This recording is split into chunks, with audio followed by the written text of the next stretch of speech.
안녕하십니까. 반갑습니다. 1월, 2월 교육학 논술 강의를 하게 된 신태식 선생입니다.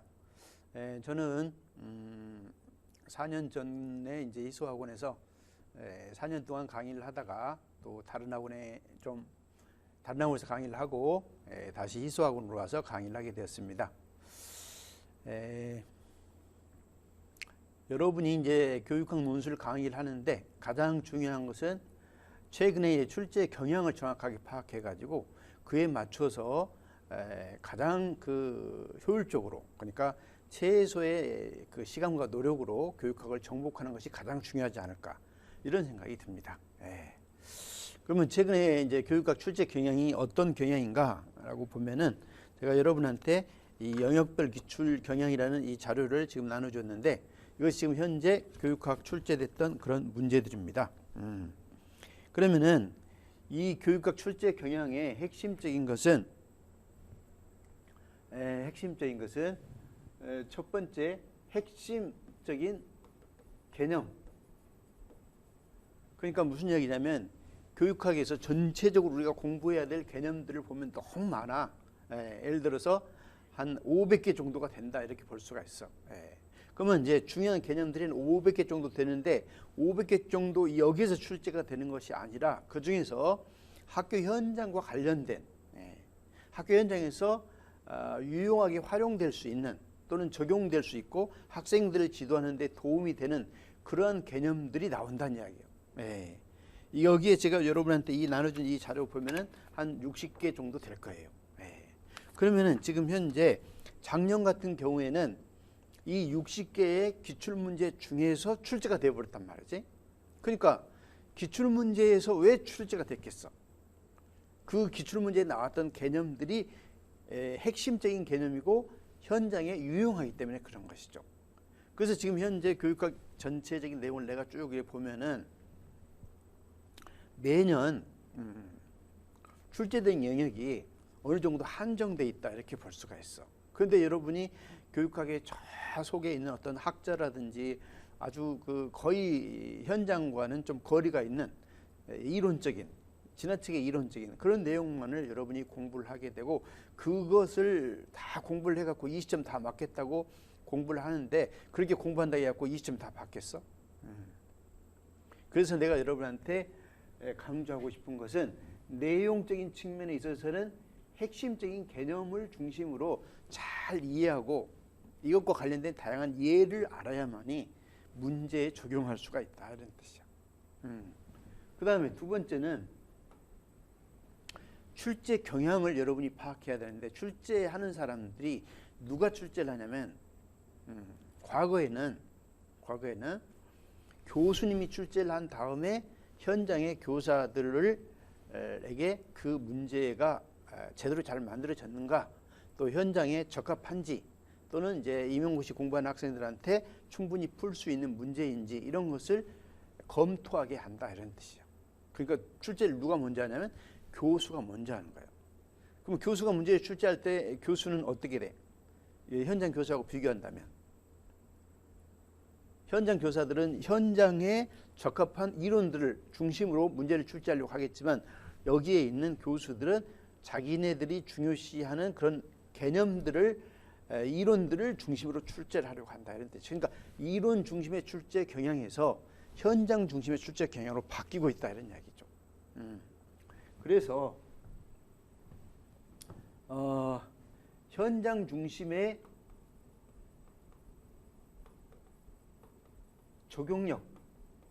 적용력과 관련된 그런 문제가 출제가 된다, 이렇게 볼 수가 있어. 그러면 현장 중심의 적용력을 묻는 문제는 주로 어떤 대안을 물어보는 그런 문제가 많이 출제가 되는 거지. 그러면 대안을 묻는 문제가 출제가 되면은 그 개념을 현장에 맞게 잘 재구성해서 표현하는 어떤 테크닉이 필요한 것이죠. 그러니까 단순하게 고전적 조건화서를 설명하라, 이렇게 하면은 이론적인 지식을 암기하고 그대로 쓰면 되겠지. 근데 그게 아니고 학교 현장에서 어떤 사례를 제시하고 이것이 고전적 조건화설의 관점에서 어떤 해결책이 있겠는가, 어떤 대안을 제시할 수 있겠는가, 이런 식으로 물어보게 된다면 여러분은 이제 그 이론을 이해해 가지고 그에 맞는 대안을 제시하는데 초점을 맞춰야 된다, 이런 뜻이죠. 그러면 대안을 제시할 때는 논술 뭐가 필요하냐 하면은 논술 스킬이 필요하다, 이렇게 볼 수 있어요. 논술 스킬이라는 것은 답안을 작성하는, 답안을 구성하는 그런 능력, 이렇게 볼 수가 있는 거죠. 작년에 나한테 강의를 듣던 일반사회 학생인데, 그 학생이 이전에 그 모 학원에서 평생 프리패스 해가지고 평생 동안 강의를 들을 수 있는 그런 강좌를 개설한 적이 있잖아요. 그래서 그 강의를 들었어. 그 강의를 들었는데 점수가 안 나오는 거예요. 그래서 나한테 이제 강의를 논술 이제 스킬이라든가 이런 부분이 있어서 모의고사라든가 이런 거 적중이 매우 높기 때문에 내 강의를 선택을 한 것이죠. 그런데 그 친구는 직장 생활을 하면서 학원에 있는 그 총무님을 하면서 내 강의를 들었어. 이제 공부할 시간이 충분하지 않은 거죠. 그런데 이제 시험 점수는, 작년에 시험 점수는 이전까지 자기는 교육학 점수가 일반 사회 하면 아무래도 사회에 대한 문제에 많이 관심을 갖겠죠. 그렇기 때문에 어떤 표현력이랄까, 또는 사회 문제에 대한 어떤 대안을 제시하는 능력이 상당히 뛰어나다고 볼 수가 있어. 그런데 그 친구임에도 불구하고 논술 쓰는 테크닉이 부족하다 보니까 점수가 안 나왔던 거예요. 그래서 올해 이제 어떻게 되느냐 하니까 강원도를 지원했는데 합격을 했다는 거예요. 그런데 자기 이야기로는 나 때문에 합격했다고 하는데, 어떻게 해서 나 때문에 합격했느냐 물어봤더니 작년까지만 하더라도 교육학 점수가 나오지 않았다는 거예요. 그래서 11점이었대, 작년까지. 그런데 올해는 17.33이었다는 거예요. 그러니까 논술 쓰는 테크닉을 제대로 잘 배움으로써 똑같이 알고 있는 내용이지만 그것을 잘 구성해서 표현할 수 있는 그 능력을 기르는 것이 점수를 한 6.33 정도를 올려준다, 이런 이야기예요. 그러니까 논술 스킬이 얼마나 중요하겠어. 여러분이 시중에 노량진 학원가에 있는 유명한 교육학 강사라고 해가지고 그 강사님의 강의를 듣는다고 해가지고 여러분이 교육학 20점을 맞게 해주는 게 아니잖아. 그렇잖아요. 그리고 또 어떤 교육학 강사는 저 깊은 데까지 다 설명을 해가지고 거기에서 전부 다 출제된다 하면서 여기서 출제될 수 있다, 저기도 출제될 해가지고 출제될 수 있다고 이야기를 해가지고 학생들한테 교육학만을 공부하게 한다, 이런 이야기예요. 그런데 거기서 출제될 확률이 얼마나 되겠어? 1000을 공부한다면 그 중에서 출제될 확률은 몇 개 되지 않는단 말이죠. 자, 그래서 내가 여러분한테 이야기하고자 하는 것은 핵심 개념을 잘 추려가지고 여러분이 이해하고 그것을 학교 현장에 적용할 수 있는 그 능력을 기르는과 동시에 제시문을 바탕으로 해가지고 그 제시문의 논점에 맞는 적합한 답안을 구성할 수 있는 논술 스킬을 기르는 것이 여러분의 점수를 높여주는 중요한 비결이다, 이렇게 얘기하고 싶어. 작년에 국어과 학생 중에서 나한테 이제 물론 쭉 강의를 들었던 학생인데, 그 학생이 1년 내내 나한테 강의를 들은 게 아니에요. 1년이나 2년 정도 나한테 강의를 풀코스로 강의를 들었던 학생들이에요. 보통 1년 아니면 2년 정도. 그리고 지금은 요번에는 지금 기간제 하는 친구가 있었어. 2명이나 다 국어과 학생인데 기간제. 그리고 한 친구는 수학과 학생인데 그 친구는 이제 그 공부하다가 좀 건강이 안 좋아가지고 수술까지 한 친구였는데 그 친구도 마찬가지죠. 그 세 친구를 비교해 본다면 요번에 전부 다 3명 다 점수가 19.33을 받았어요. 그러면 19.33인데 물론 다 지금 그 중에서 2명은 합격하고 국어과 학생은 합격하고 수학과 학생은 떨어졌어. 전공 점수가 낮아가지고. 근데 요번만 19.33을 맞은 게 아니고 작년이나 그 이전에도 계속 19점 이상을 계속 맞은 거예요. 그러면 기간제 하면서 나한테 강의를 계속 풀코스로 듣는 게 아니고 모의고사 정도 한번 강의를 듣는 방식으로 했어요.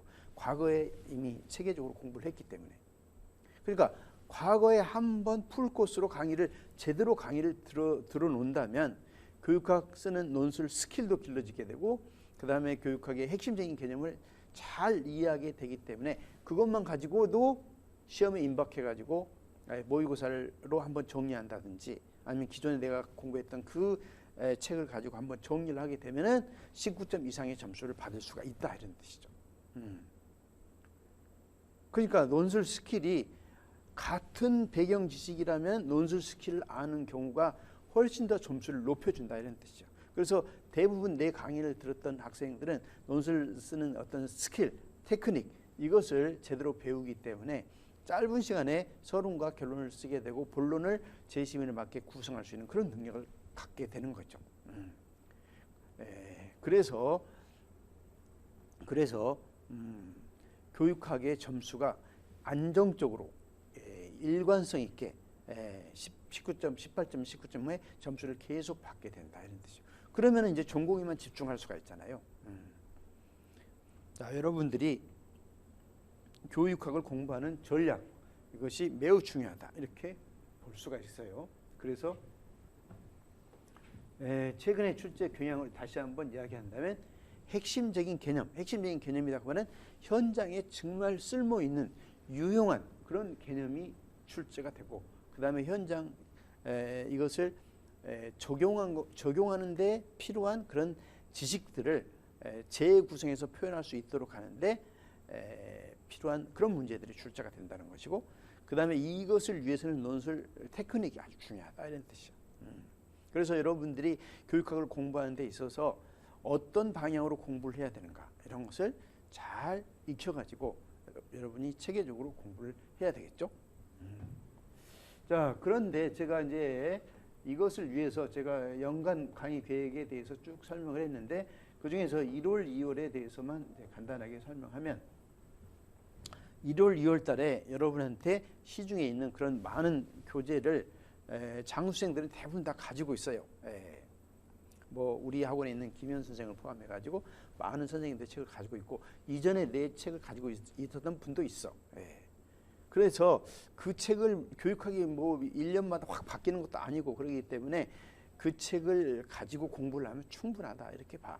그리고 그 책을 어느 정도 교육학을 공부를 하면은 또 그 책을 잘 보지도 않아.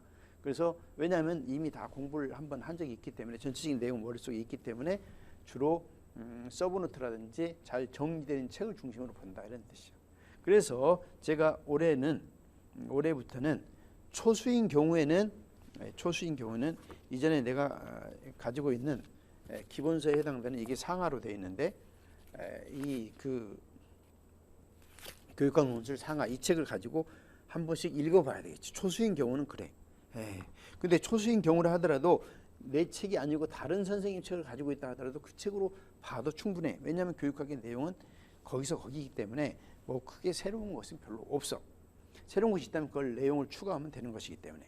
그래서 1월, 2월 달에 주 교재는 여기에 있는 교육학 논술 판서노트 이건데 내가 약간 내용을 수정하고 보완해야 되기 때문에 이것은 이제 작년에 제가 일비스학원에서 1년간 있었어. 그렇기 때문에 이 일비스학원의 교재인데 이 교재를 우리 희소학원에서 이제 쓸 수가 없어서 제가 올해는 이제 1월, 2월은 출판을 못했어요.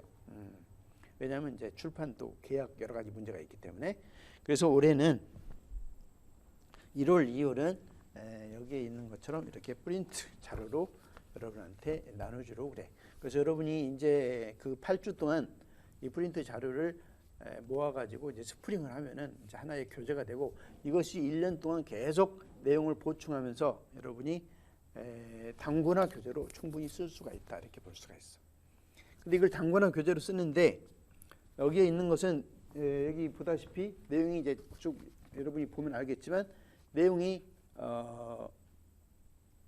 요약되어 있기 때문에 그것만 가지고 답안으로 완전하지가 않아. 그래서 3월, 4월 달에 쓰게 되는 이 쌍끌이 교육학 완전학습이라고 있는데 이것을 가지고 두 가지를 가지고 1년 동안 내내 쓰려고 해. 나머지는 프린트물로 하려고 그래.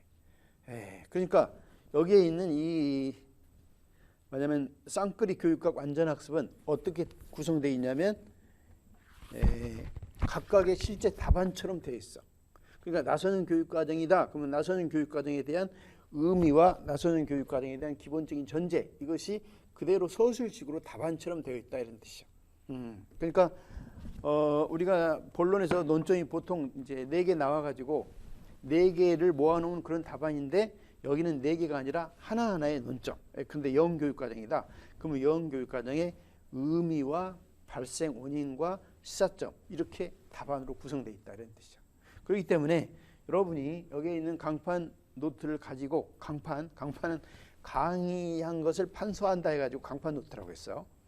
그래서 이 노트를 가지고 공부를 하고 그 다음에 내용이 부족할 때 답안처럼 쓰고자 할 때는 이 쌍끌이를 가지고 한다면 여러분이 1월, 2월 함께 봐도 되고 미리 사서 볼 수도 있으니까 아니면 1월, 2월, 3월, 4월 달만 잘 따라오게 된다면 교육학에 대한 자신감을 갖게 되고 어떤 문제라도 답안을 작성할 수가 있다. 이렇게 나는 확신해. 그리고 만약에 여기서 혹시 빠졌다든가 그런 것은 내가 내용을 보충해 가지고 몇 쪽에다가 이걸 삽입하면 된다, 추가하면 된다 이런 식으로 여러분한테 제시하면 그 내용을 거기다 제시하면서 추가로 거기다 붙인다든지 이렇게 해가지고 완전한 단권화 교재를 만들면 되는 거죠. 자, 그래서 지금까지 강판 노트에 대한 설명을 계속하고 있는데 강판 노트는 여기에 있는 것처럼 이런 내용으로 구성되어 있다는 뜻이에요. 그래서 거의 대부분 구조화된 강의 노트로 보득 가능하다 그랬는데 한 페이지, 한 주제에 대해서는 한 페이지를 가능하면 넘기지 않으려고 했어. 너무 길 때는 이제 2페이지까지 하긴 했지만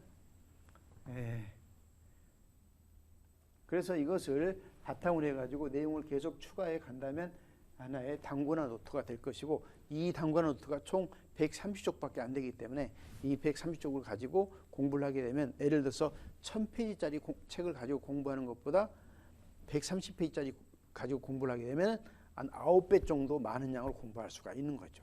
1000페이지 공부하는 사이에 이건 9번을 읽을 수가 있잖아요. 그러니까 그만큼 효과적으로 반복 연습을 하게 되기 때문에 여러분들의 합격에 매우 큰 도움을 줄 것이다. 이렇게 확신해요. 자, 그러면은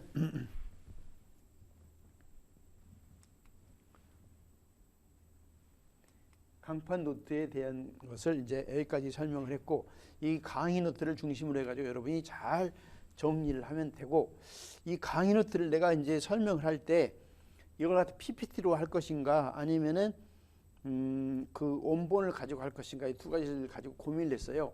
그런데 PPT를 가지고 하게 되면 내가 옆에다 또 판서를 또 계속 많이 해야 돼. 그럼 판서했던 내용을 여러분이 그 판서하는데도 시간이 걸리게 되고 그 다음에 그걸 바탕으로 여러분이 기록하고 하는데도 시간이 걸리게 돼. 그래서 학원과 또 여러 가지 이야기 커뮤니케이션을 통해서 여러분한테 나눠준 그 판서 노트의 원본을 가지고 설명을 하는 걸로 하겠어요. 그래서 중요한 내용들을 중심으로 설명을 하고 추가할 내용들은 옆에다가 내가 말을 예시를 들어준다든지 그림을 그려준다든지 그런다면은 여러분이 효과적으로 단권화가 금방 단권화가 될 것이다. 이렇게 볼 수가 있어. 자, 교육의 기초에서 우리가 공부해야 될 것은 이런 정도가 있다. 이렇게 볼 수가 있어. 교육의 기초라는 것은 뭐냐면 교육학 전체 내용 중에서 특정한 영역에 해당되지 않는 내용을 뽑아가지고 정리해 놓은 것이다. 이렇게 볼 수가 있는 거죠. 그럼 우리가 최소한 교육학에서 교육이 무엇인가 이 정도는 알아야 될 거 아니에요.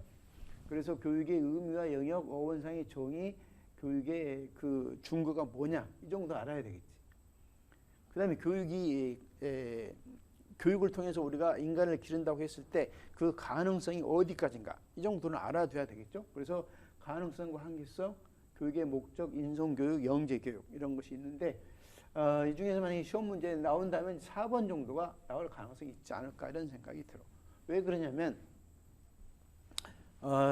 이 인간 발달과 관련해 가지고 조기 교육이라는 게 있는데 이 조기 교육에 대한 가능성, 조기 교육이 필요한가 필요치 않는가 이런 것들에 대한 우리가 고민을 할 필요가 있고 여러분이 학교 현장에 가가지고 어떤 학부모님이 상담을 한다든지 그랬을 때 우리 아이가 지금 골프를 좋아하는데 골프를 지금부터 열심히 가르쳐야 되는가 말아야 되는가 또는 이제 중학교 졸업하고 나서 고등학교 올라갈 때 뭐냐면 그 선행학습을 해야 되는가 말아야 되는가 이런 여러분 질문을 많이 받게 되고 상담을 받게 될 거다 이런 뜻이죠. 그랬을 때 여러분이 해야 되는가 말아야 되는가, 또는 특기 적성 분야에서 탁월한 능력을 가지고 있는 학생이 이 조기 교육을 해야 되는가 말아야 되는가, 이런 질문에 대한 답을 해야 되기 때문에 여기에 있는 인간 발달의 관점, 여기에서 시험 문제가 나올 수가 있다 이렇게 볼 수가 있어.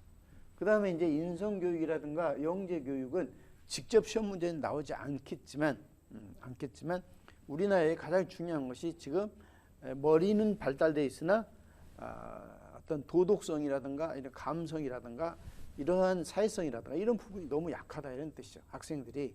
그래가지고 이기적이고 자기중심적인 그런 행동을 하다 보니까 사회에서 적응하는데 어려움이 있게 되고, 또 나중에 어떤 분야에서 최고가 된 학생이라 할지라도 그 학생이 결국은 자기 자신의 이익만을 위해서, 자기 자신만을 위해서 행동을 하게 되는 그런 경향이 있는 것이죠. 그래서 인성교육은 매우 중요하고, 면접이라든가 또는 여러분의 교직관과 관련해 가지고 인성교육이 매우 중요하기 때문에 잘 알아둬야 되고, 그 다음에 영재교육은 지금 이제 지식정보화 사회에 있어서 4차 산업혁명기에 있어서 우리가 세계 속에서 경쟁력을 갖기 위해서는 가장 중요한 것은 평범함 가지고는 안 된다 이런 뜻이죠. 독특함 그리고 창의적인 그런 인재가 필요한 것이죠. 그 분야에 있어서 최고가 필요한 것이다 이런 뜻이죠. 이게 바로 영재다 볼 수가 있는 거죠. 근데 우리가 과거에 영재하면은 IQ 높은 사람을 이제 영재로 취급했는데, 지금은 IQ 높은 사람이 영재가 아니라, 물론 IQ 높은 사람이 영재가 될 가능성이 높겠죠. 그렇지만 IQ로만 따지는 게 아니고 자신의 각 분야에 있어서 얼마든지 성공할 수 있는 길이 열려 있기 때문에 각 분야에 있는 영재들을 길러내야 된다 이렇게 볼 수가 있는 거죠.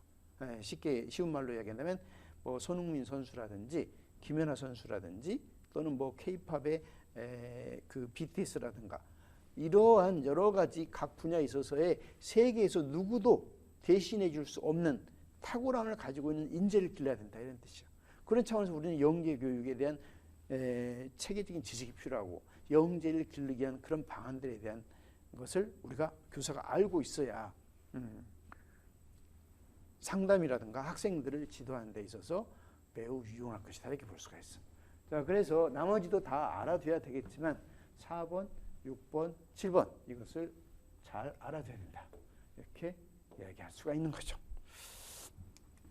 자, 그러면 구체적으로 하나씩 보도록 하겠어요. 자, 먼저 교육학에서 우리가 교육 이런 말이 나오는데, 교육학이라는 것이 무엇이냐, 교육이라는 것이 무엇이냐, 이것도 모르면 어떻게 남 앞에 가서 뭐라고 설명하겠어. 교육학 전공했다는 사람이 교육학이 무엇인지도 모르면 안 되잖아요. 그래서 우리가 기본적인 것을 알아둬야 된다. 먼저 교육이라는 것은 여러 학자들이 쭉 이야기했기 때문에 무엇이라고 딱 이렇게 단정적으로 말할 수는 없지만, 여러분 나름대로 교육이라는 것은 이런 것이다 라는 확고한 개념 정의가 필요한 것이죠. 제가 개념 정의를 한다면 교육학이란 교육 과정을 바탕으로 교사 학생의 상호작용을 통해서 행동을 변화하는 것을 말한다 이렇게 정의를 내리겠어요. 이건 제가 정의를 내린 것인데, 내가 그냥 혼자서 그냥 마음대로 내린 게 아니고 정본모 선생님하고 우리나라의 그 동양의 줄탁동시란 말이 있어요. 조금 이따 밑에 나와. 근데 이 줄탁동시 이것을 합쳐가지고, 줄탁동시는 병아리가 이제 알에서 깨어가지고 밖으로 나오려면은 어미와 그 안에 있는 병아리가 특정한 부위를 함께 쪼아야 된다 이런 의미야. 이 말은 다른 말로 이야기하면 상호작용을 말해. 그러니까 병아리가 세상에 나오기 위해서는, 나오는 것은 학생들이 지식을 습득하고 성인으로서 성장해 나가는 과정에 있어서는 교사와 학생의 상호작용이 매우 중요하다 이것을 이야기하는 거죠. 그 다음에 교육과정을 바탕으로 그랬는데, 교육과정을 바탕으로 그 말은, 교육이라는 것은 공식적인 교육이 있고 비공식적인 교육이 있어. 또는 형식적인 교육이 있고 비형식적인 교육이 있어요. 또는 우연적인 교육도 있고. 그런데 지금 여기서 이야기하고자 하는 교육이라는 것은 학교를 중심으로 한 교육이기 때문에 학교의 교육이라면 체계적인 것이 필요하죠. 이것이 하나의 프로그램이고 이것을 교육과정이다 이렇게 이야기할 수가 있는 거예요. 그래서 교육과정을 바탕으로 학교 교육이란 교육과정을 바탕으로 교사 학생의 상호작용을 통해서 행동을 변화시키는 것이다. 이렇게 정의를 내린다 이런 뜻이죠. 그러면 여기서 교육과정을 바탕으로 교사 학생의 상호작용을 통해서 행동을 변화시키려면 교육과정도 잘 만들어져야 되겠죠. 그 다음에 교육과정을 개발하는 것도 가장 효율적인 방법을 찾아서 그 시대 상황에 맞게 교육과정을 개발해야 되겠지. 그렇죠? 그 다음에 교사 학생의 상호작용을 하려면 어떻게 돼? 선생님이 학생을 잘 알아야 되겠지. 잘 안다는 것은 무엇을 잘 안다는 이야기예요. 학생들의 심리적인 특성이라든가 학생들의 지금 발달 상황이라든지 또는 학생들이 어떠한 과정을 통해서 학습을 하는지 이런 것들을 잘 알아야지. 그래서 교육 심리학에 대한 풍부한 체계적인 지식이 필요한 것이고 그 다음에 상호작용을 하려면 선생님이 주로 가장 중요한 것이 뭐냐면 수업이라든지 상담이라든가 이런 것인데 수업에 대한 이론을 체계적으로 잘 알아야지. 그래서 내가 가르치는 학생들이 예를 들어서 30명이다 그랬을 때 그 학생들한테 30명이 다 맞는 수업 방법이 있을 수도 있지만 30명 중에 또 개인차가 있을 거 아니에요. 개인차가 있으니까 이 학생들한테 어떠한 수업 방법을 적용해야 될 것인가에 대해서 선생님은 늘 고민해야 된다 이런 뜻이죠. 때에 따라서는 협동학습도 필요하고 자기 주도적 학습도 필요하고 개별 학습도 필요하고 토론 학습도 필요하다 이것이죠. 그러면은 이 토론 학습에 대한 것을 잘 알려면은 선생님이 교사 학습 이론에 대한 것이 필요하잖아. 그렇죠? 자, 그러니까 이것을 통해서 내가 원하는 목표 이것을 이룰 수 있도록 목표에 이룰 수 있도록 도와주는 것이 교육이다. 자, 정리하면은 교육과정을 바탕으로 교사 학생의 상호작용을 통해서 행동을 변화시킨다. 변화시키는 것을 교육이다. 이렇게 이야기할 수가 있다. 물론 여기서 행동 변화라는 것은 우리가 겉으로 드러나는 외연적인 행동만을 이야기하는 것이 아니고 예를 들어서 성격을 더 좋게 만든다든지 성격을 변화시킨다든지 바람직한 방향으로 그 다음에 또 뭐 인지 구조를 갖다가 효율적인 방식으로 또 바꾼다든지 이런 것들을 전부 포함하고 있어. 그래서 아주 넓은 의미의 행동이다 이렇게 얘기할 수가 있는 거죠. 그래서 여러분이 어떤 개념을 외울 때는 그 개념의 핵심 요소를 항상 생각해야 돼. 그럼 여기는 핵심 요소가 뭐예요? 세 가지잖아. 교육과정을 바탕으로 교사 학생의 상호작용을 통해서 행동을 변화시키는 것이다. 그리고 나서 그 다음에 여러분이 해야 될 게 뭐냐면 하나하나를 설명할 수가 있어야 돼. 아까 제가 이야기했죠.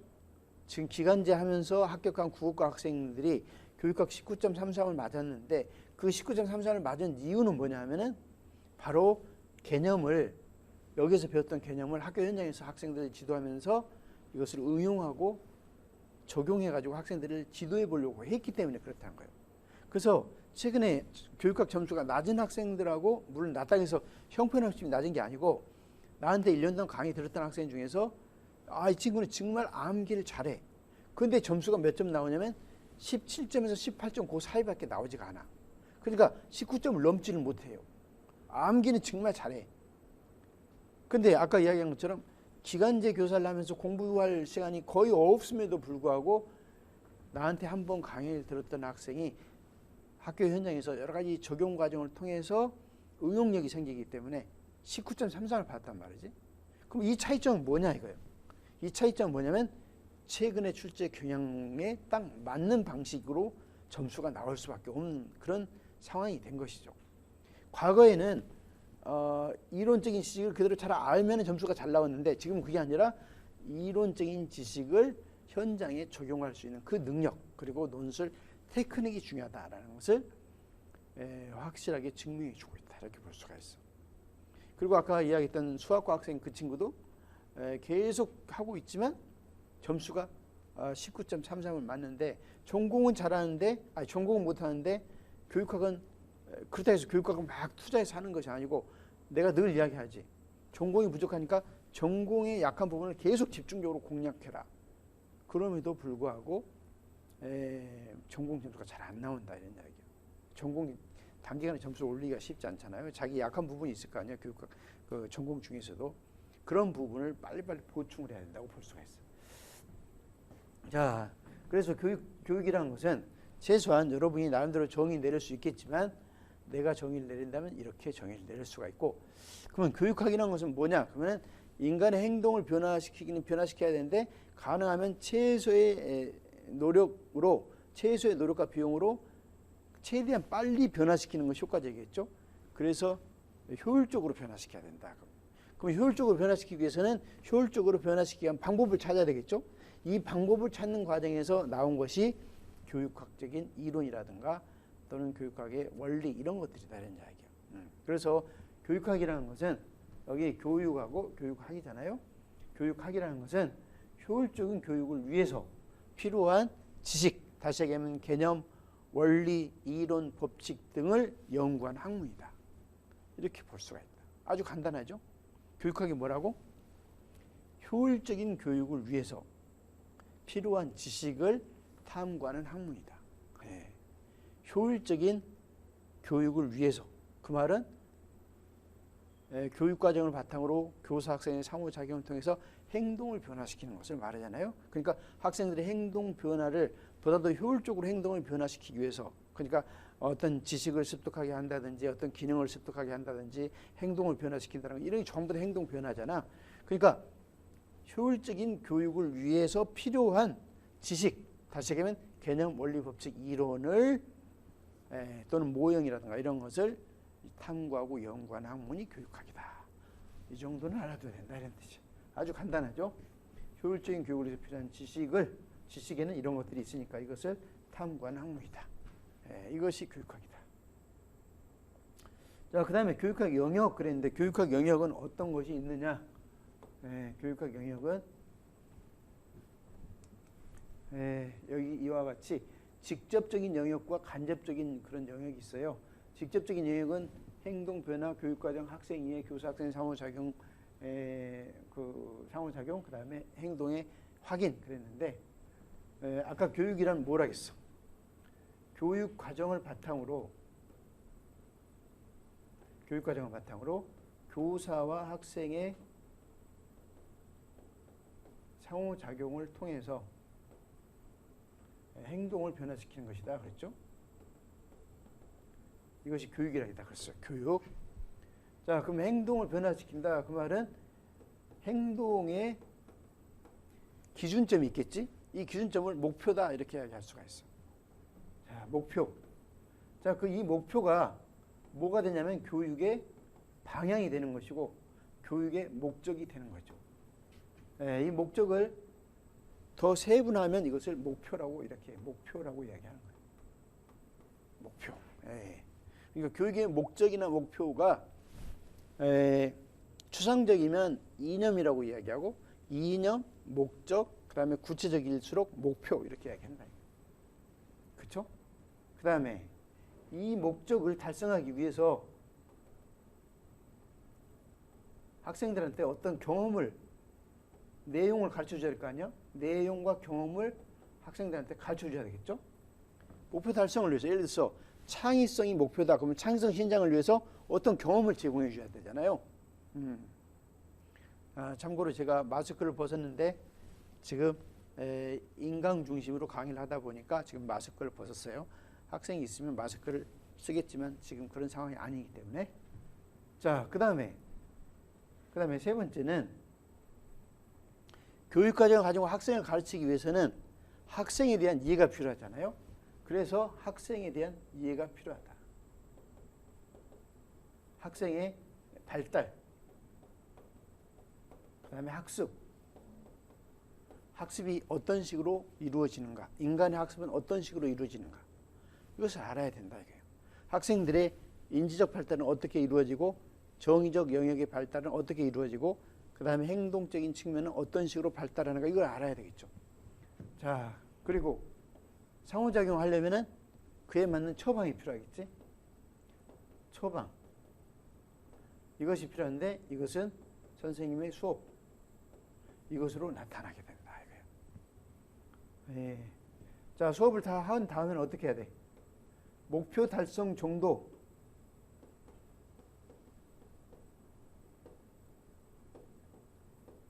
목표 달성 정도를 확인해야 될 거 아니에요. 확인. 자, 이렇게 개념에서 뽑아본다면 이렇게 뽑을 수가 있다 이거예요. 자, 이 교육의 목적을 연구한 학문, 이것이 뭐냐면 교육 철학이에요. 교육 철학. 교육 철학이라는 것은 어떠한 인간을 기를 것인가, 이것을 연구하는 것이 교육 철학의 핵심적인 과제다 이런 뜻이죠.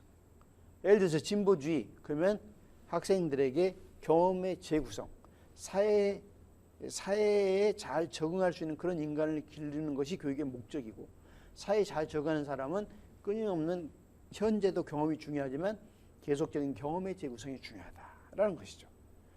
그 다음에 항전주의자들은 뭘 중요시해? 항전주의 교육 철학자들은 교육의 목적을 이성 능력, 정신 능력 도약, 여기에 중점을 둔다 이런 뜻이죠. 자, 그 다음에 본질주의자들은 어떤 걸 중요시해? 지적인 능력을 향상시키는 것을 중요시한다. 그 다음에 재건주의자들은 사회를 변화시킬 수 있는 사회적 자아실현을 기르는 것을 교육의 목적으로 한다 이런 뜻이죠. 그러니까 교육의 철학은 각각 뭐가 있어? 가장 중요한 것이 교육의 목적이다 이런 뜻이죠. 자, 그 다음에 물론 교육의 목적으로 끝나지는 않지. 교육의 목적과 동시에 내용이나 방법까지 제시하게 돼. 그래서 교육 철학은 1차적으로 가장 중요한 것이 어떤 인간을 기를 것인가, 이것이 핵심이고, 이 목적 달성을 위해서 내용과 방법까지 함께 세트로 제시한 것이 교육 철학자들의 과제다 이런 뜻이죠. 그 다음에 교육 과정을 연구한 학문이 교육 과정 이렇게 이야기하고, 교육 과정 학이다 이렇게 이야기해요. 교육 과정 학이다. 교육 과정은 문서로 되어 있는 국가 수준의 교육 과정이 있고, 그 다음에 이것을 학문적으로 연구하는 교육과정 개발 모형이라든가 교육과정 이론이라든가 이런 것이 있잖아요. 또는 원리라든가 이런 게 있잖아. 내용 선정의 원리, 내용 조직의 원리, 이런 것들은 다 학문에 해당돼요. 그래서 교육과정 학이라고도 하고 교육과정 이렇게 이야기하는 거예요. 두 가지가 포함되신가. 문서로 되어 있는 그런 국가 수준의 교육과정, 이런 것은 교육과정이고, 그 다음에 학문적인 학자들의 연구 결과로 나온 것은 교육과정 학이다 이렇게 볼 수가 있어. 자, 학생 이해와 관련된 그런 학문이 어떤 게 있어? 교육심리학. 그 다음에 수업과 관련된 것이 교수학습 이론, 이론과 교육공학이 있는 거지. 시청각 매체를 포함해가지고 쌍방향 요즘 이야기는 인터넷이라든가 이런 것을 활용한 그런 수업 방법을 학생들한테 제시함으로써 학생들이 보다 더 효과적으로 지식을 습득하게 하는 것이죠. 자, 목표 달성도는 교육 평가다 이렇게 볼 수가 있어요. 그러니까 교육 평가는 교육 철학에서 정한 목표를 얼마나 달성했느냐 이것을 확인하는 것이기 때문에 교육의 목표하고 교육의 평가하고는 이제 같아질 수가 있다 이런 뜻이죠. 다만 교육 철학은 좀 추상적인 그런 교육의 목적을 이야기하는 거고, 여기에 있는 교육 평가에서는 구체적인 하나하나의 학습 내용에 대한 목표 달성도를 확인하는 데 있어서 차이는 있지만 이렇게 이야기할 수가 있다. 자, 그래서 교육의 개념을 바탕으로 해서 여러분이 교육학에서 공부해야 될 중요한 영역들을 뽑아낼 수 있는 그런 능력을 갖춰야 된다. 이것을 교육과 직접 관련된 그런 학문이다 이렇게 이야기하고, 교육 철학, 교육 과정, 교육 심리, 교수학습 이론과 교육공학, 교육평가. 그 다음에 간접적으로 관련된 학문은 교육은 사회를 떠나서 존재할 수가 없어. 그쵸? 예를 들어서 무인도에서 혼자 있는데 무슨 체계적인 교육이 이루어지겠어? 거기서는 그야말로 무인도에서 살아남는 것을 그냥 학습하는 정도지, 여기서 무엇을 체계적으로 가르쳐주고 이런 것은 제대로 이루어질 수가 없다 이런 뜻이야. 그래서 항상 교육은 사회 속에서 존재하는 거죠. 그래서 교육사회학이라는 것이 필요한 것이죠. 그래서 교육사회학은 교육이 사회를 위해서 어떤 역할을 하고 또 사회가 교육을 위해서 어떤 역할을 하는가, 이런 것들을 연구하는 학문이기 때문에 교육사회학이 있고, 이 교육사회학에 해당되는 교육과 사회의 관계를 역사적으로 접근하는 것이 교육사다 이렇게 볼 수가 있어. 그래서 서양 교육사의 발달 과정이 있고 한국교육사는 한국교육사의 발달 과정이 있는데 이 발달 과정은 그 당시의 사회에 영향을 받게 된다. 이게. 그 당시 사회가 지식정보화 사회냐 아니면 산업 사회냐 농업 사회냐에 따라서 교육의 내용과 방법과 목적이 달라지게 돼. 그래서 이것을 체계적으로 정리한 것이 뭐냐면 교육사다 이런 뜻이죠. 한국 교육사와 서양 교육사가 있죠.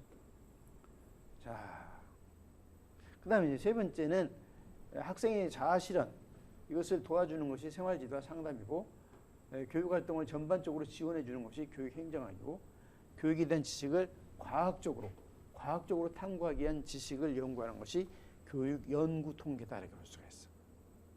자, 이 중에서 시험 문제 현재 제일 많이 나온 영역은 바로 여기에 해당되는 것이다. 교육과정, 교육심리, 그 다음에 교사학습 교육공학, 그 다음에 교육평가, 그 다음에 여기 마지막에 교육활동 지원에 해당되는 교육행정학 이것이 나오게 됐다 이거예요. 그럼 왜 여기서 시험 문제가 많이 나오는가? 그것은 정시, 출시에는 나머지 영역에서 시험 문제 출제된 적이 있지만 정시에서는 왜 여기에서 출제될 수밖에 없느냐 하면은 가장 중요한 게 뭐예요? 학생들한테 무엇을 가르칠 것인가, 어떻게 가르칠 것인가. 그러려면 교육 심리학이 필요하겠지. 학생들이 이해가 필요하니까 어떻게 가르칠 것인가, 학생들의 이해를 바탕으로 어떻게 가르칠 것인가, 교수 학습 공학 가르치고 났으니까 평가를 해야 될 거 아니야? 평가.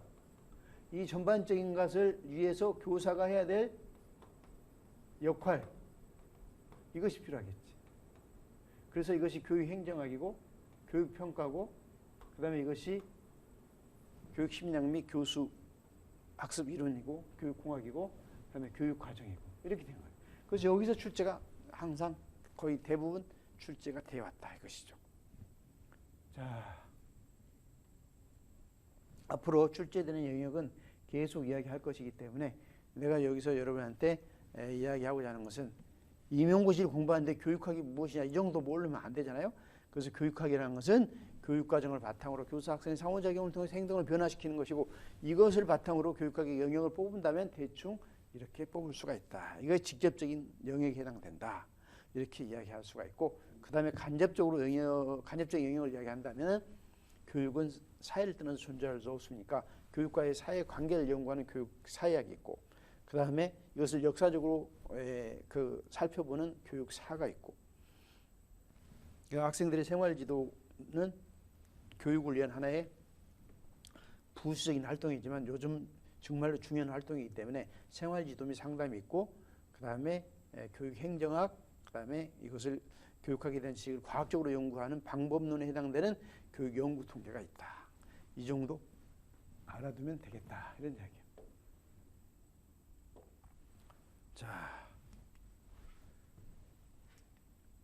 여기까지 해가지고 많이는 진도 못 나갔지만 제 1절 여기까지 교육이란 무엇인가 여기까지 공부하고 잠깐 쉬었다가 그 다음에 교육의 원상의 정의 및 정의 방식 이렇게 나가도록 하겠어요. 잠깐 쉬었다 하도록 하겠습니다. 수고하셨습니다.